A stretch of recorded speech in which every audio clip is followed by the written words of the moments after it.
Oi gente, eu sou a Duda e hoje nós vamos conversar sobre as leituras do mês de junho.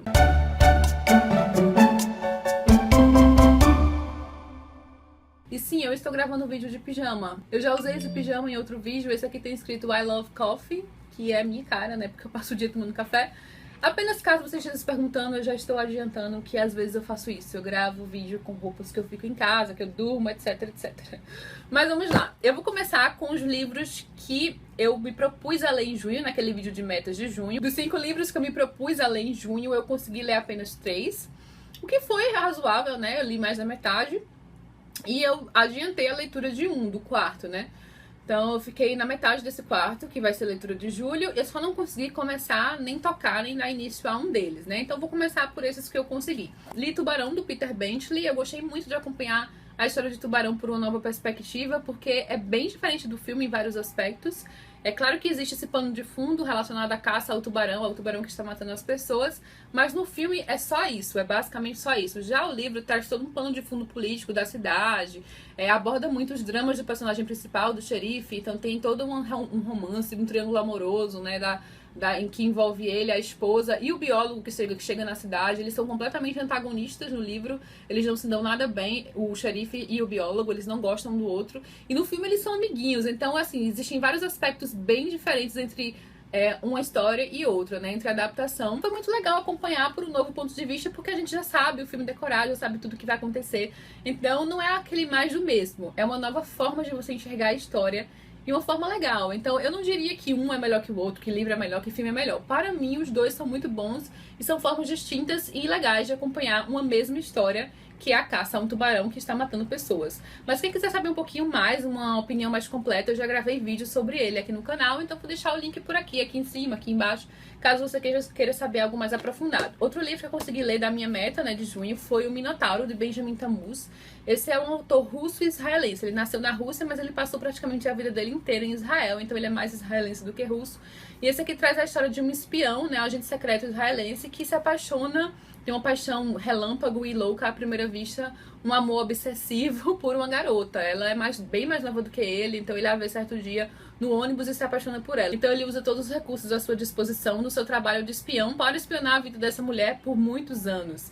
E ele se corresponde com ela por cartas. Ele deixa claro que acompanha a vida dela, que é apaixonado por ela, que usa pessoas que estão no convívio assim dela diário, pessoas que ela não conhece, para segui-la e saber todos os seus passos. E eu acho isso extremamente desconcertante e bizarro. Então, no quesito romântico, eu não acho nada legal, assim. O quesito romântico do livro não foi o que fez com que eu gostasse do livro.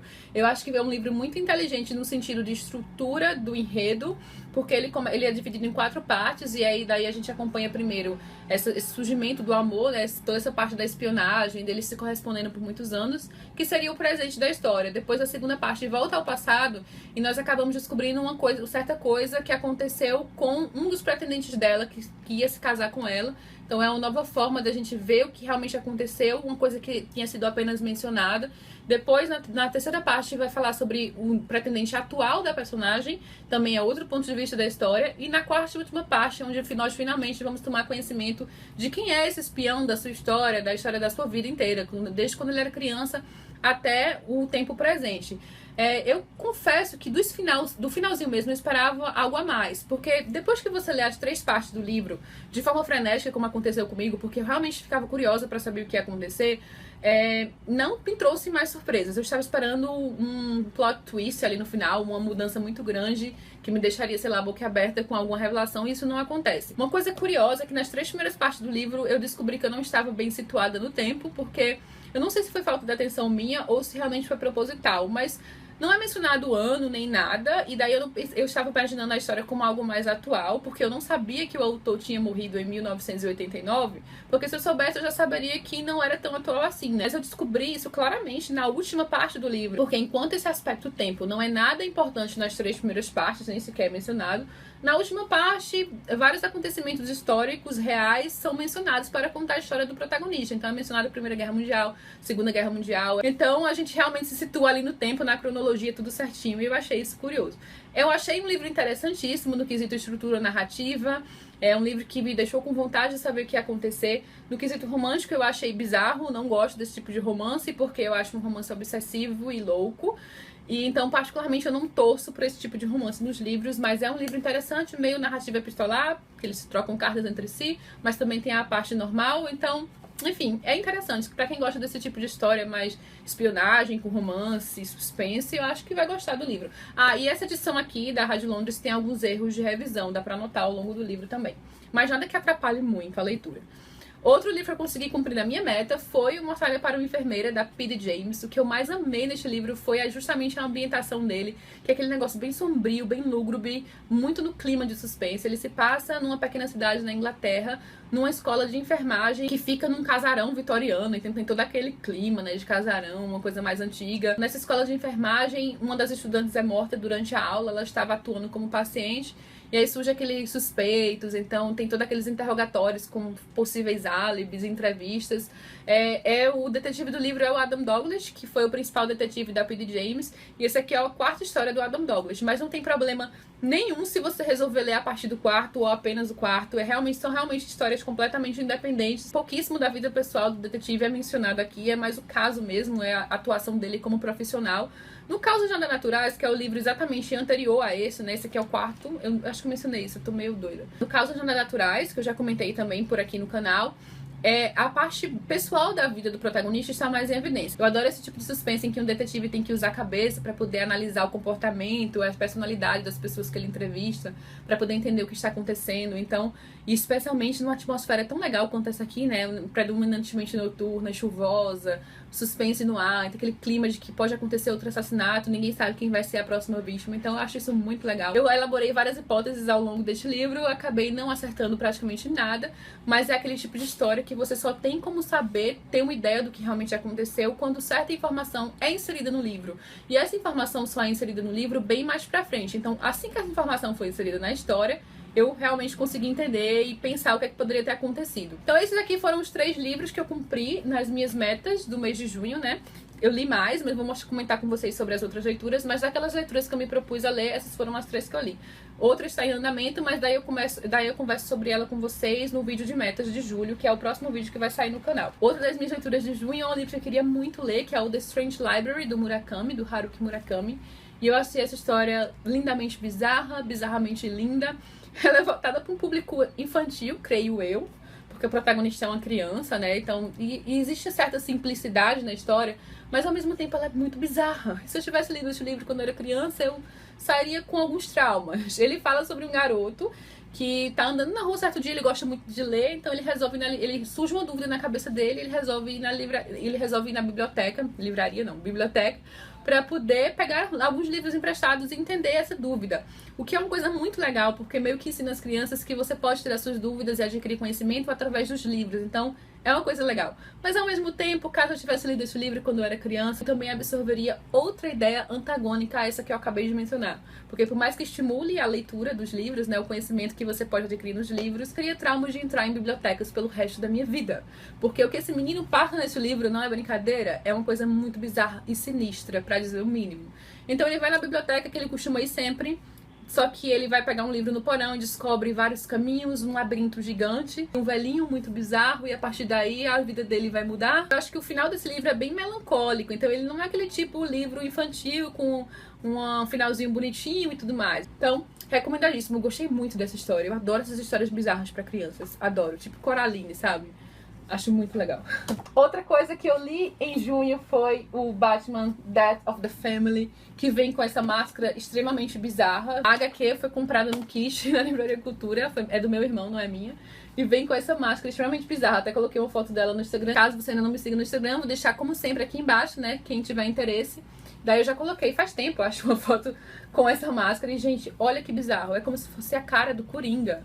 Só que não a cara normal do Coringa, porque nessa HQ aqui, o Coringa arranca o rosto dele. Isso não é spoiler, já começa ele tendo arrancado o rosto dele, então ele arrancou sua face e depois passou um tempo sumido. Ninguém sabia muito bem o que ele estava tramando, então a história começa quando ele volta para aterrorizar Gotham City com um plano completamente bizarro, maquiavélico e muito bem formulado. Eu confesso pra vocês que virou uma das minhas HQs favoritas da vida, porque eu lia com gosto, sabe? Eu gosto de histórias em quadrinhos, mas eu tenho que admitir que geralmente eu leio mais, assim, com aquele interesse parcial. Eu não consigo me sentir tão imersa na história quanto eu consigo me sentir com um livro, por exemplo, como uma história de um livro. Mas nesta aqui, particularmente, eu fiquei completamente envolvida, curiosa pelo que ia acontecer, e acho que o roteiro dela é muito bem bolado. É uma das piores histórias do Coringa, o que configura ser uma das melhores também, né? Porque o Coringa está completamente afiado aqui. Tá bem a personificação do mal, o pior que ele poderia atingir, eu acho, basicamente. Os Coringas dos filmes estão, tipo, mocinhos perto desse Coringa aqui. Porque ele tá muito bizarro, ele faz coisas horríveis, tem umas cenas até pesadas no livro. As ilustrações também estão belíssimas, então é aquele negócio, né? Tem um roteiro muito bom, tem ilustrações muito boas. Olha só o Coringa, gente. Isso é muito bizarro, ele está horrível. E ele usa a máscara dele, né? Do rosto dele. Tem palavras para o quanto isso é sinistro. Olha isso aqui. Eu gostei muito dessa HQ. É como tem aqui atrás. É uma das melhores histórias do Coringa de todos os tempos. E das que eu conheço, das que eu li, das que eu vi na televisão, nos filmes, no cinema e tudo mais, essa aqui é a minha história preferida do Coringa, sem sombra de dúvidas. É uma história pesada, inclusive, que você fica até com dó do Batman. Eu achei muito legal, eu não sabia o que ia acontecer, acontecia um monte de coisa ruim, eu já tava agoniada, eu não conseguia parar de ler, então recomendadíssimo. Se você gosta do Batman, se você gosta de super-heróis, eu achei sensacional. Em inglês, eu não sei se foi publicado em português, eu não faço ideia, na verdade. Meu irmão comprou esse aqui porque, vendo que estava em promoção, eu não sei se ainda estava na promoção, estava de R$120 por R$70, eu acho. Caso alguém tenha interesse, caso ainda esteja na promoção, eu vou deixar o link aqui embaixo, tá? Se alguém quiser comprar. Enfim, muito legal. Essa HQ é muito, muito, muito legal. Fiquei até empolgada pra ler outras coisas do Batman. Eu sempre gosto de ler coisas do Batman, mas depois que eu li essa aqui, eu fiquei naquela agonia de ler mais histórias. Eu também li em junho. Na verdade, foi o primeiro livro que eu li, então eu acabei tomando o caminho oposto. O Príncipe dos Canalhas, da Loretta Chase, é um romance épico, publicado pela editora Arqueiro. E esse aqui foi o vencedor do prêmio Rita de melhor romance histórico, que é um prêmio importante do romance. E eu fiquei muito empolgada pra ler também, por causa disso. Criei expectativas. E ele se passa boa parte da história em Paris, algumas partes de Londres. Também gostei desse lado de se passar em Paris, porque geralmente é sempre na Inglaterra. E é bem clichê, gente. É um mar de clichês o livro, mas isso não é algo ruim. Porque eu costumo dizer que nesses livros aqui, a gente já sabe o que vai acontecer, a gente sabe que tem muitos clichês, mas é a forma como a autora consegue desenvolver, se ela consegue nos cativar por aquele romance, fazer com que a gente sinta e torça pelo casal. Eu acho que é isso que é o diferencial. Então ele vai trazer esse carinha, né, que é um super canalha, aquele negócio bem clichêzão, completamente libertino, não quer saber de compromisso, não quer saber de nada. Ele é conhecido, inclusive, como Lord Beelzebub pela alta sociedade, pelas pessoas. E aí surge, claro, né, aquela mocinha à frente do seu tempo, porque só uma mulher completamente decidida e à frente do seu tempo conseguiria colocar ele nas rédeas, então eles se apaixonam, tem aquela atração entre eles. Eu acho que foi interessante a forma como a autora desenvolveu o surgimento de um sentimento entre eles, porque o personagem tem uns trauminhas aí, ele tem a sua personalidade, tem o que ele carrega desde pequeno e tudo mais, então seria muito abrupto e inverídico caso ele simplesmente se apaixonasse de uma hora pra outra. E eu acho que a autora conseguiu desenvolver isso bem. É cheio de intrigas e escândalos, mas eu gostei dos personagens principais, eu acho que existiu química ali, eu gostei do casal. Em certa parte ele se torna um pouquinho mais parado, especialmente na segunda parte do livro, um pouco repetitivo, mas de qualquer forma eu gostei de como terminou, gostei da finalização, eu achei muito bonitinho, fofinho.